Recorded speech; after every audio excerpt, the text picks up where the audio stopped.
é o momento de você celebrar uma virada sobrenatural. Eu quero cumprimentar a amada igreja com a paz do Senhor Jesus. Aproveitando que estamos de pés, abra sua Bíblia, por favor. Segundo o livro das Crônicas, capítulo de número 7. Leremos do versículo 11 até o versículo 16. Glória a Deus. Eu quero externar minha alegria de estar aqui com os irmãos nesta noite. É uma satisfação muito grande. Pela terceira vez eu estou presente aqui com os irmãos. O evangelista Antônio me chamou a pregar no culto de missões. No mês de oração de 2021, eu estive aqui e retorno na data de hoje, muito satisfeito.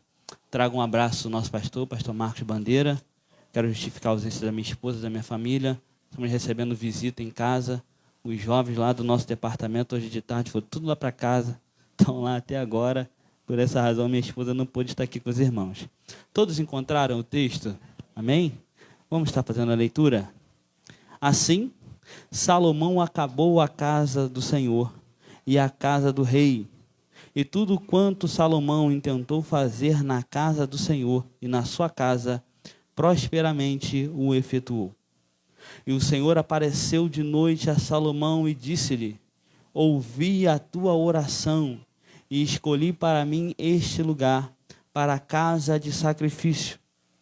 Se eu cerrar os céus e não houver chuva, ou se ordenar aos gafanhotos que consumam a terra, ou se enviar a peste entre o meu povo, e se o meu povo, que se chama pelo meu nome, se humilhar e orar, e buscar a minha face, e se converter dos seus maus caminhos, então eu ouvirei dos céus, perdoarei os seus pecados, e sararei a sua terra. Agora estarão abertos meus olhos e atentos meus ouvidos à oração deste lugar. Porque agora escolhi e santifiquei esta casa, para que o meu nome esteja nela perpetuamente. E nela estarão fixos os meus olhos e o meu coração todos os dias. Tome seu assento, por gentileza, glorificando o nome do Senhor nosso Deus. Aleluia. Meus irmãos, eu tenho certeza que durante este mês de janeiro, Deus já falou com os irmãos através deste texto. Mas nesta data, Deus ainda quer falar mais uma vez conosco, através desse mesmo texto. Desde que eu recebi o convite do pastor Moisés, a qual eu agradeço mais uma vez, eu venho orando ao Senhor: Senhor, o que tu queres falar no dia 27 de janeiro? Para o teu povo que vai estar ali naquele lugar. Deus colocou uma palavra no meu coração e eu gostaria de compartilhar com os irmãos. A palavra do Senhor é uma palavra viva, é uma palavra eficaz. Quando a palavra que Deus libera, Deus ele faz com que o que lhe apraz, e o resultado é transformação de vida para a glória do nome do Senhor. Deus ele tem usado cada um de nós para comunicar a sua palavra para aquele que precisa. Você pode anunciar a palavra falando até mesmo em silêncio. Alguém pode olhar para você e identificar que você é uma pessoa diferente. Eu estava analisando este texto e eu gostaria de me deter no versículo 14, apenas na primeira frase, que diz assim: e se o meu povo... Eu gostaria de falar a respeito deste povo de Deus. Nós sabemos que uma nação, um povo, tem as suas características. Uma nação tem a sua cultura, uma nação tem o seu idioma, que é característico daquele local. Se você se transferir daqui para um outro país, por exemplo, você for para um país árabe, nós vamos ter dificuldades porque a cultura de lá é diferente, o idioma de lá é diferente, a alimentação de lá é diferente. Você talvez vai procurar lá um feijão com arroz e vai ser difícil você encontrar. Então, cada povo tem a sua cultura. Deus quis constituir para si um povo. Ele poderia já pegar um povo que já existisse naquela época, porque naquela época já existiam muitos povos, mas Deus não o quis dessa forma. Deus quis começar um povo do zero. E para começar um povo do zero, ele chama um homem. E este homem se chamava Abraão.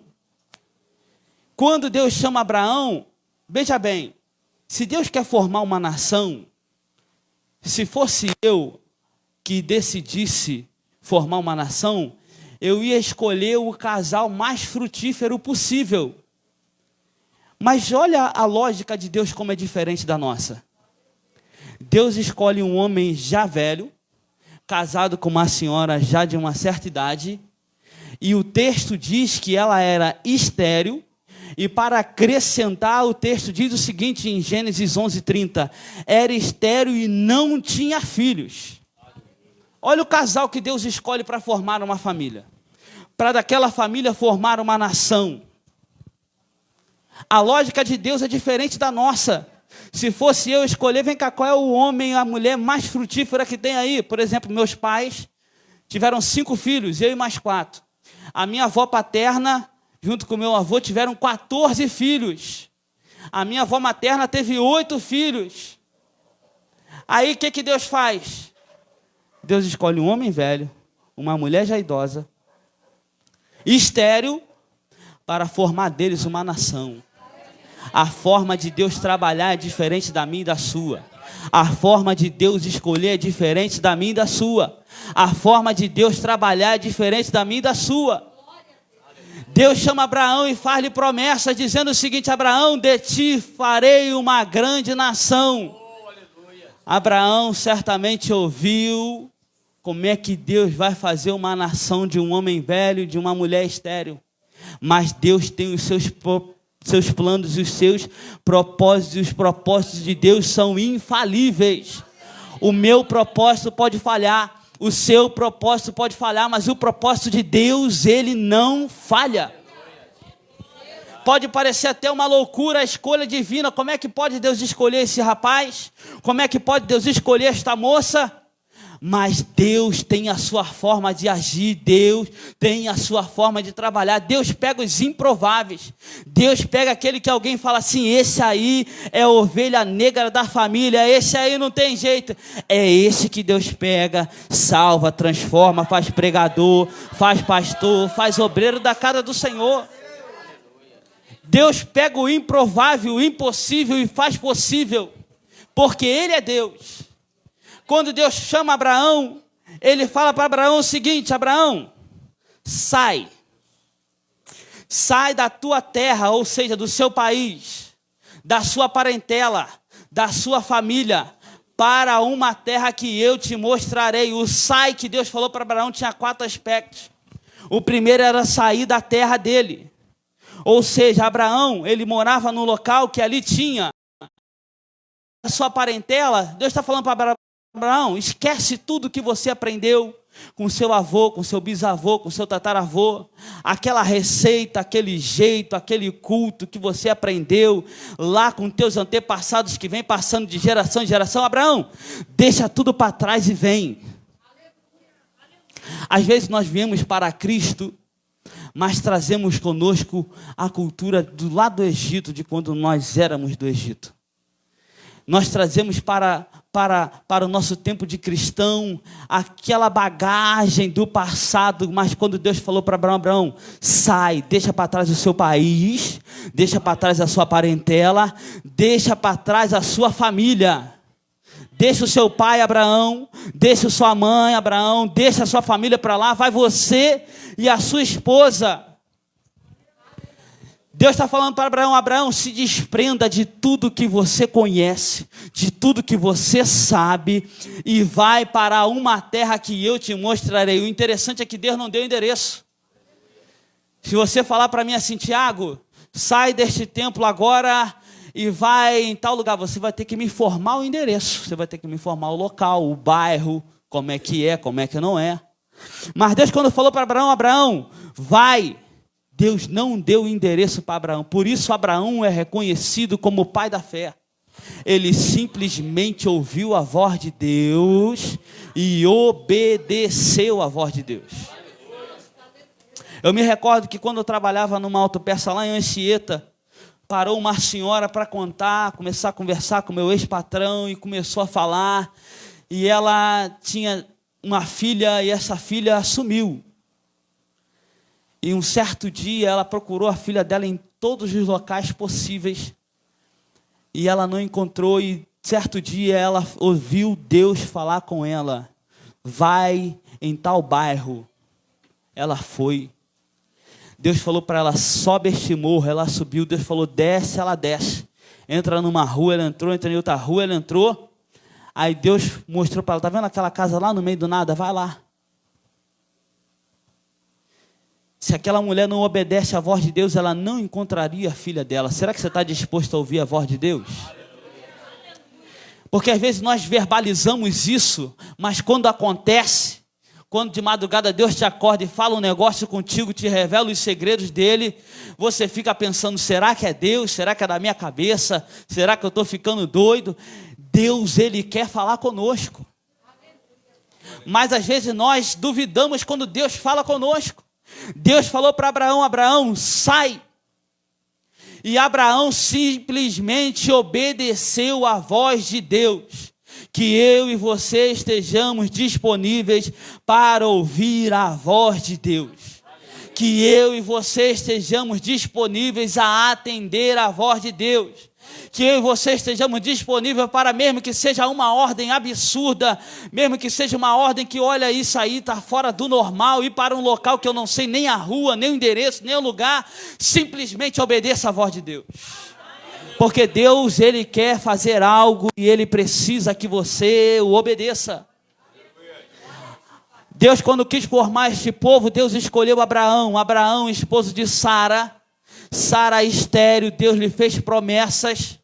Deus lhe prometeu a Abraão: Abraão, conta as estrelas do céu, Abraão. Será que dá para contar as estrelas do céu? Quando a gente era criança, a gente ouvia aquela historinha: não pode apontar para o céu, porque senão dá verruga no dedo. Aí você vai lá, Abraão, olhar para o céu, perdeu a conta das estrelas do céu. Este era o propósito de Deus quando ele quis formar uma nação através deste homem Abraão e da sua esposa Sara, do zero.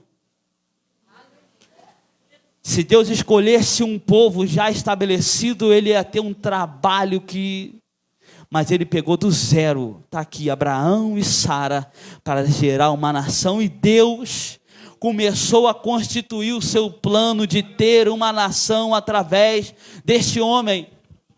Só que o tempo passou e aos olhos de Abraão a promessa parecia demorar.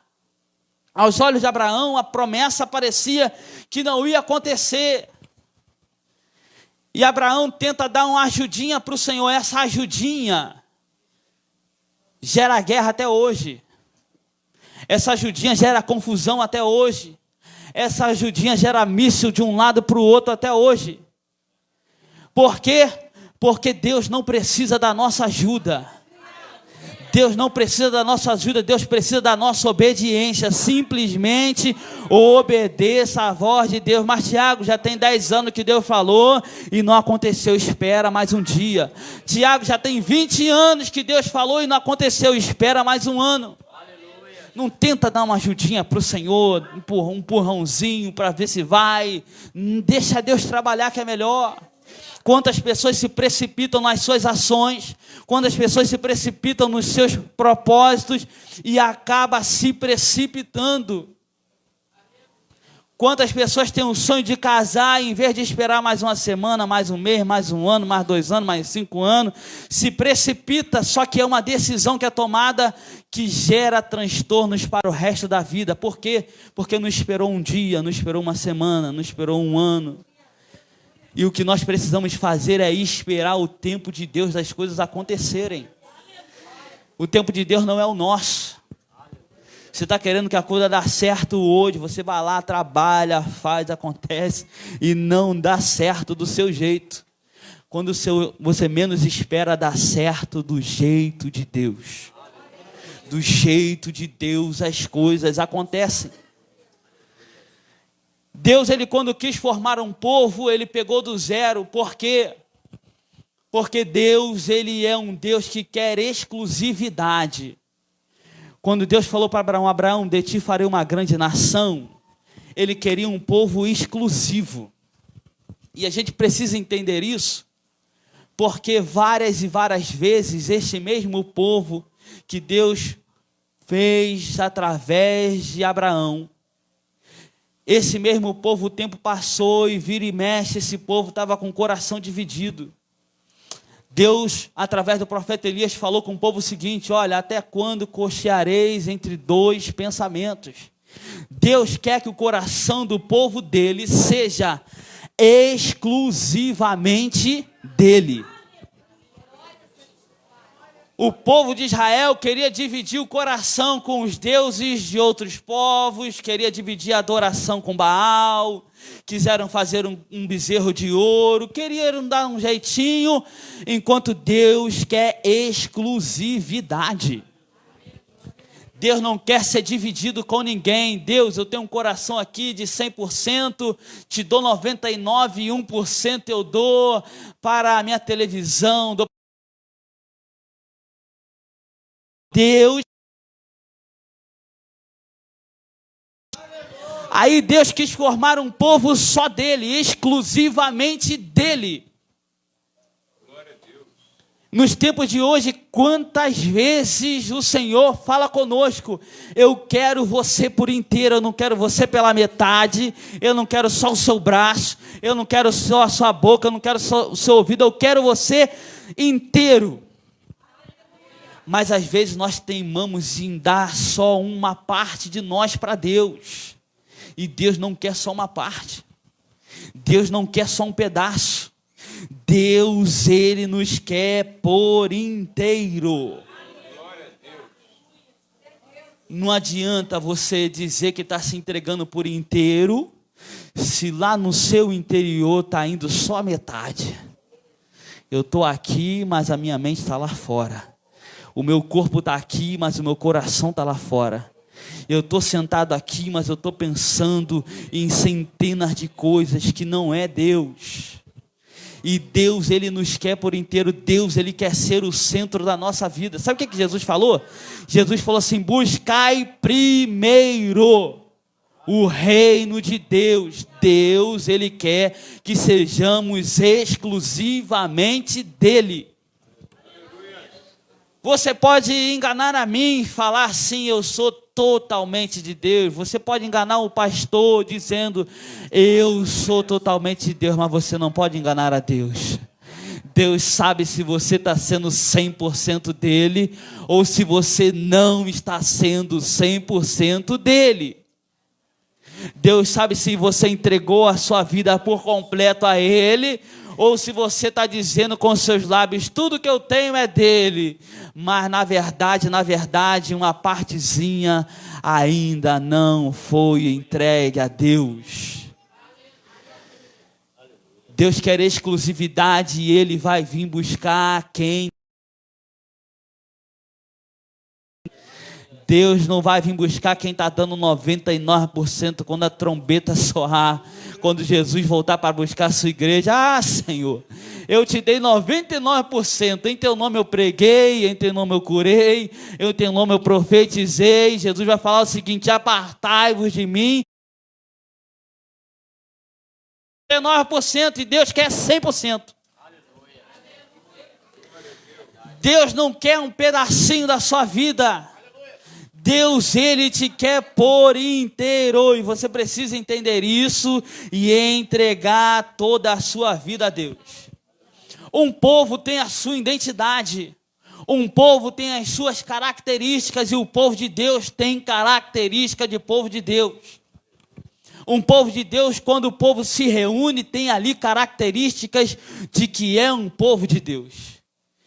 Mas quando você está lá fora andando sozinho, passando numa rua sozinho, entrou num ônibus, ali também você precisa ser povo de Deus. Você precisa ter característica de povo de Deus, mesmo quando você não está reunido com os demais que compõem este povo. Porque as pessoas vão olhar e vão analisar o seguinte: essa pessoa é diferente. Eu fui na casa do evangelista Diógenes, evangelista Antônio conhece. E lá tinha uma moça da Alemanha na casa do evangelista Diógenes. Uma moça que falava meio embolado. E estava lá um mesão de comida. e eu observei que a moça só ia lá na vasilha de farofa, toda hora ela ia na vasilha de farofa, e ela falava, vim pegar farofa de novo, ninguém mexe, falava do jeito dela embolado, que ela é alemã, né? E aí, daqui a pouco ela começou a conversar, a gente começou a entender melhor o que ela estava falando, e ela falou o seguinte, olha, na Alemanha não tem farofa.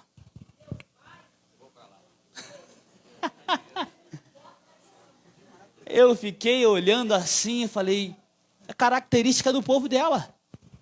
Não tem farofa na Alemanha, por isso que ela ia lá toda hora na farofinha. A coisa que eu mais gosto no Brasil é farofa, olha só.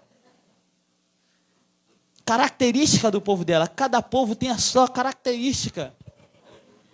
O povo de Deus não é diferente, o povo de Deus tem a sua característica. Só que nós observamos o seguinte, o inimigo quer tirar as nossas características. O inimigo quer distorcer as nossas características. O inimigo quer apagar as nossas características. Não, isso aí não tem nada a ver, não, isso aí é coisa do passado. Isso aí é coisa de gente quadrada. Não. Nós estamos no século 21, esse negócio de 30 dias de oração é coisa de gente antiga, da Assembleia de Deus dos tempos de Paulo Leivas, Macalão e outros. Não. A gente precisa modernizar esse negócio aí. Querendo distorcer as características do povo de Deus. E às vezes usam uns argumentos até bonitos. É para alcançar mais pessoas. Olha o argumento, não é bonito o argumento? Vamos mudar a fachada da igreja para alcançar mais pessoas. Vamos mudar os hinos da igreja para alcançar mais pessoas. O argumento é até bonito, mas está distorcendo as características do povo de Deus. Eu me lembro de Davi agora. Deus estabeleceu que a arca precisava ser transportada no ombro dos levitas. Mas vem Davi, né? Não, vamos modernizar esse negócio. O levita, um peso no ombro, andando para lá e para cá com essa arca pesada. Vamos modernizar esse negócio aí? Vamos fazer um carro de boi, botar essa arca em cima? Não é melhor? O argumento é até bonito. O levita olhou e falou assim, é verdade, hein? Eu não percebi que eu carregava esse peso no ombro, não. Gostei, rei Davi. Vamos botar em cima do carro de boi. Botou em cima do carro de boi. Distorceu tudo que Deus mandou fazer. Moisés escreveu para fazer do jeito moderno. Só que o jeito moderno não é o jeito de Deus. A oração é o jeito antigo de Deus que funciona até hoje. Não adianta você vir falar que não precisa orar mais no século 21, porque não vai funcionar. Não vamos mudar essa Bíblia aí, botar uma Bíblia diferente, botar uma Bíblia versão 2050, porque essa já está velha. Não funciona. Você é a Bíblia do meu jeito, do jeito que eu quero, e não do jeito de Deus. Quando Davi inventou de botar a arca em cima do carro de boi, a Bíblia diz que os boi tropeçaram. Meu pai veio da roça. Eu fui lá no meu pai, quando eu li, falei, peraí, boi tropeçar? Pai, como é que o boi tropeça? Ele falou, boi não tropeça. Meu pai falou assim para mim, só tropeça quem corre. O boi anda devagar. Falei, como é que o boi tropeça, rapaz? Eu fiquei pensando. Deus, meus irmãos, Deus, quando as coisas não estão certas, porque Deus não está no negócio. Quando Deus não está no negócio, era para andar direitinho, não anda, porque Deus não está nesse negócio de modernidade que às vezes nós queremos enfiar dentro da igreja. Estão querendo tirar as características nossas de povo de Deus. Teve um rei chamado Adoni-Bezek. Sabe o que ele fazia quando ele capturava os seus adversários? Cortava os polegares. Sabe para quê? Para que os seus adversários não tivessem condição de manejar espada. Por mais simples que seja, Arrancar um polegar parece que não faz muita diferença, mas faz. Se você conversar com o cirurgião vai lhe falar que a ausência de um polegar pode te gerar dificuldade no manuseio de muitas coisas. Que dirá de uma espada que usa em tempo de guerra? Quando eu olhei isso, eu observei o seguinte: estão querendo dificultar as nossas mãos no manuseio da espada, querendo tirar a nossa característica de povo de Deus, que é carregar uma espada, querendo tirar a nossa característica de povo de Deus, que é carregar uma Bíblia nas mãos.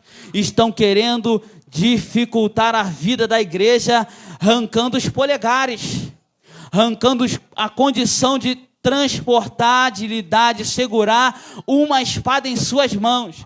Mas eu creio que Deus está aqui nesta noite para dizer o seguinte: não deixe que o seu polegar seja cortado.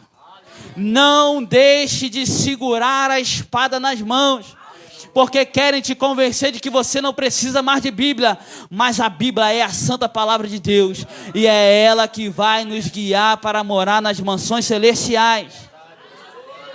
Não tem jeitinho, não tem jeitinho.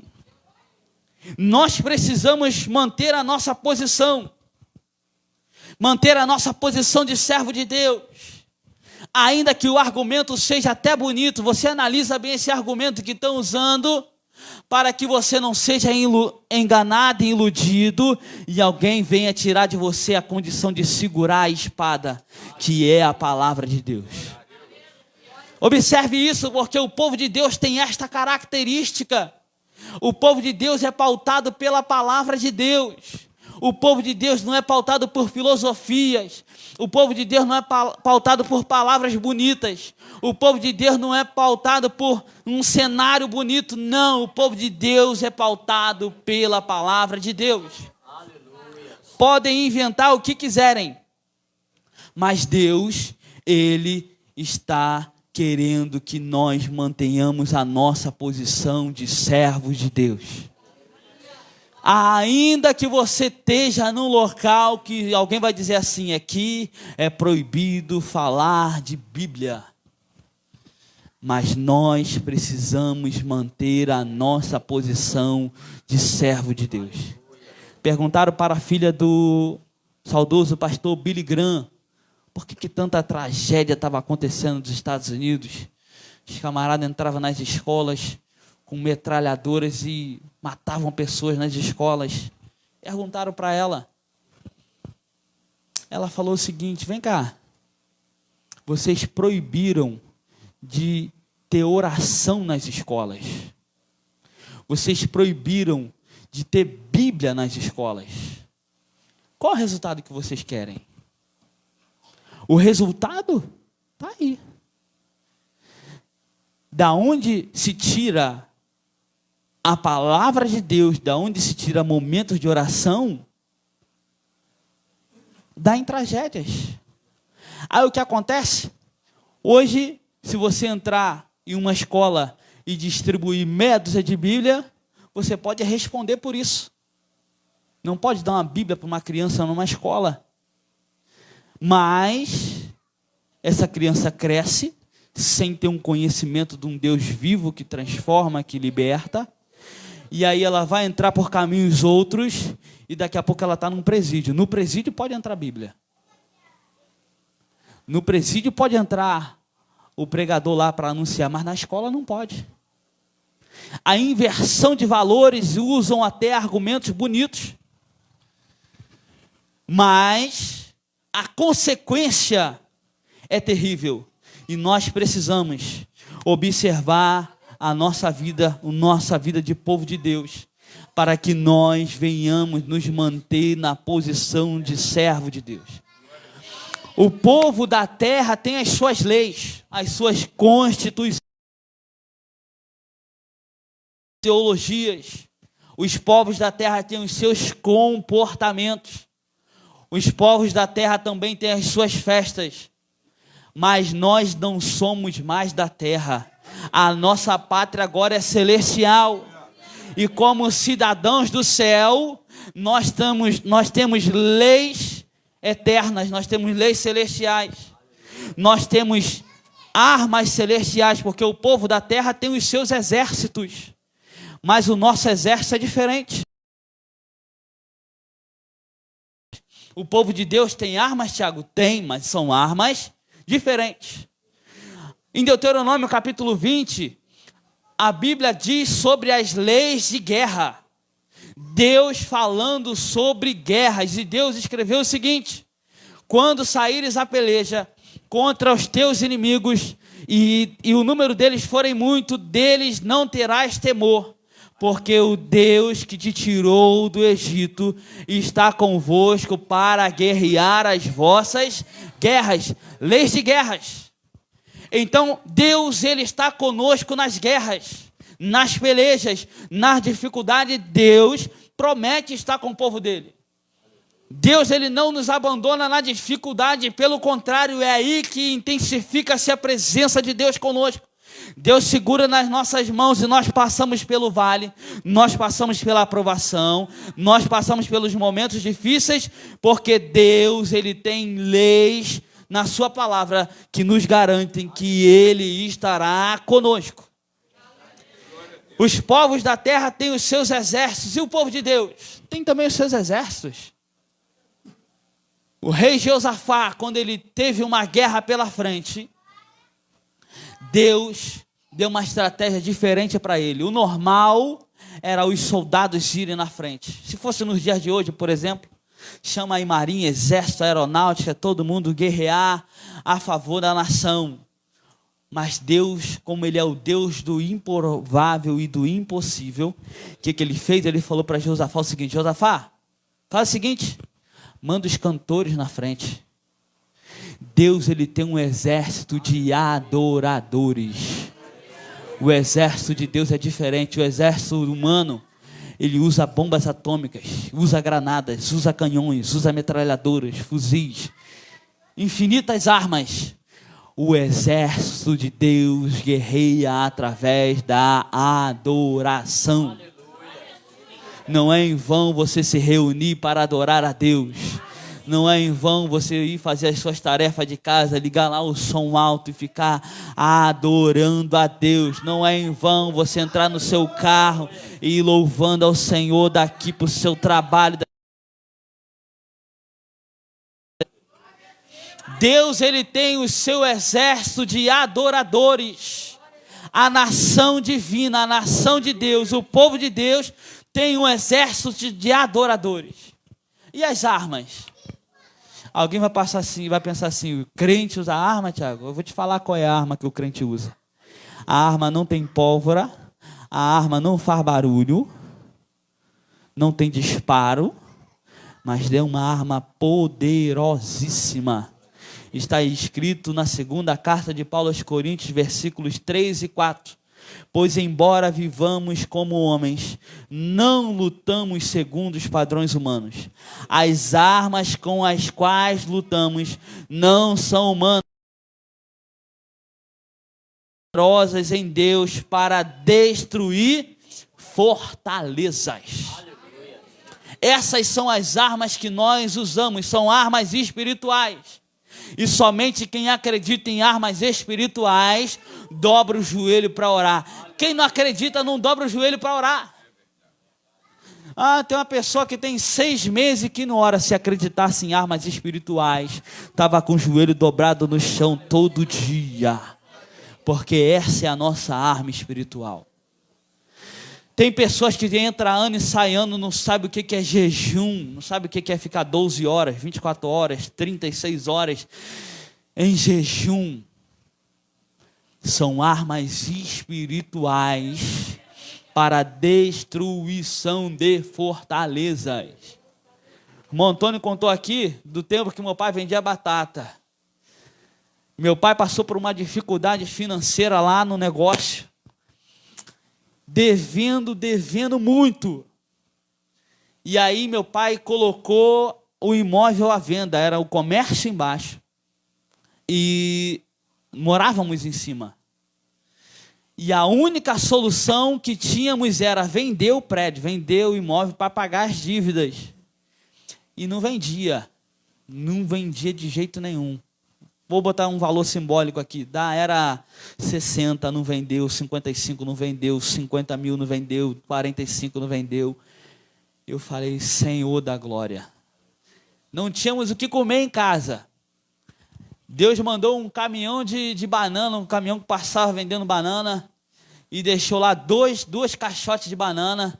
Era café da manhã banana, almoço banana, café da tarde banana, janta banana. Era a nossa refeição na época. E eu falei, Senhor, eu comecei a orar, comecei a jejuar. Eu fui no Monte Horebe, em Mesquita, e eu peguei o ônibus errado. Em vez de eu pegar um ônibus que passa em Mesquita, eu peguei o ônibus lá para dentro de Soares Neiva. Quando chegou no final da linha, eu não passei na rua do monte. Eu perguntei, o motorista, onde nós estamos? Ele, ponto final, Soares Neiva. E eu só tinha 2 passagens, uma para ir e uma para voltar. Se eu pego outro ônibus e vou para Mesquita, eu ia voltar a pé de Mesquita até em casa. Eu fui andando de Soares Neiva até Mesquita, andei, subi um monte, cheguei lá em cima para entregar o jejum a Deus e falar, Senhor, providencia um comprador para aquele imóvel. Eu fiz essa oração e vim para casa. No dia seguinte, apareceu um moço lá e falou o seguinte, Seu Antônio, eu vim comprar este imóvel hoje. Meus irmãos, vocês não sabem a alegria que eu fiquei. Eu pensei, vou parar de comer banana no café. Porque as nossas armas são espirituais e poderosíssimas. Jesus falou que existe casta, qualidade de demônio que só sai como? Com jejum e oração. E quanto tempo faz que a gente não jejua ao Senhor? Quanto tempo faz que a gente não abre mão do nosso café da manhã, do nosso almoço? Eu digo que eu sou um pouco azarado, porque toda vez que eu estou de jejum, aparece alguém para pagar meu almoço. Aparece alguém para pagar um salgado. Sempre dá um negócio. Falei, Senhor da glória. Meus irmãos, Deus, Ele quer que nós usemos as nossas armas espirituais. Deixa eu correr aqui para concluir. Deus quer que nós tenhamos identidade de povo de Deus. O texto que eu fiz questão de frisar aqui no versículo 14, está escrito o seguinte, se o meu povo, olha como Deus fala, Ele poderia falar assim, se o povo, não poderia, mas Ele falou assim, se o meu povo, é um povo exclusivo de Deus. É um povo particular de Deus. E Deus quer que nós sejamos povo exclusivo de Deus. Não dá para ser de Deus e ser de qualquer outra coisa. Não dá para ser de Deus e ser de qualquer outra associação. O Montônio vai lembrar quando eu falei para ele, foi lá no meu trabalho, eu trabalho aqui próximo do Trevo, foi lá no meu trabalho, uma moça, uma senhora, me ligou num dia, falou, sou da loja maçônica aqui de Nilópolis, eu queria conversar com o senhor. Aí eu pensei, não quero conversar com essa mulher não, eu pensei.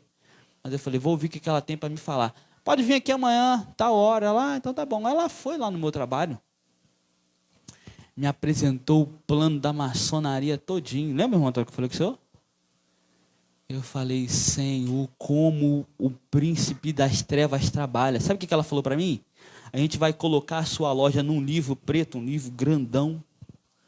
E se alguém precisar de bateria, antes de procurar no Google, procura neste livro. E se achar o teu nome lá, pode estar lá na Barra da Tijuca. Ou então a loja de bateria nesse livro, está aqui.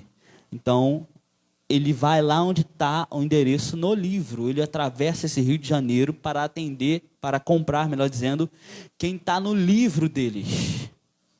E a mulher me falou, nós temos não sei quantos mil filiados no Rio de Janeiro. E não tem uma loja de bateria no nosso livro. Eu falei, muito obrigado, moça. mas eu não quero. Moça, eu faço um desconto de 50% para o senhor. Falei, mas eu também não quero. Não tem como a gente ter associação com as coisas do mundo, se nós somos um povo que Deus diz o seguinte: se o meu povo, preste atenção nesse meu que Deus diz aí, que você vai observar as coisas, decisões que você toma, o que você faz, o que você assiste na televisão. Observe esta palavra meu que Deus diz aí, que você vai ver as suas decisões como estão, o que você faz como está, porque Deus quer um povo exclusivamente dele. Não adianta ser 99% de Deus, esse 1% vai tirar o teu nome do livro da vida. Deus quer um povo exclusivamente dele. Não tem jeito. Isto é inegociável. Eu espero que o Espírito Santo de Deus tenha falado contigo nesta noite. Se o Espírito Santo de Deus falou contigo, analise as suas decisões, analise os seus passos, analise o que você faz e entregue-se 100% a Ele. Eu agradeço a oportunidade em nome de Jesus.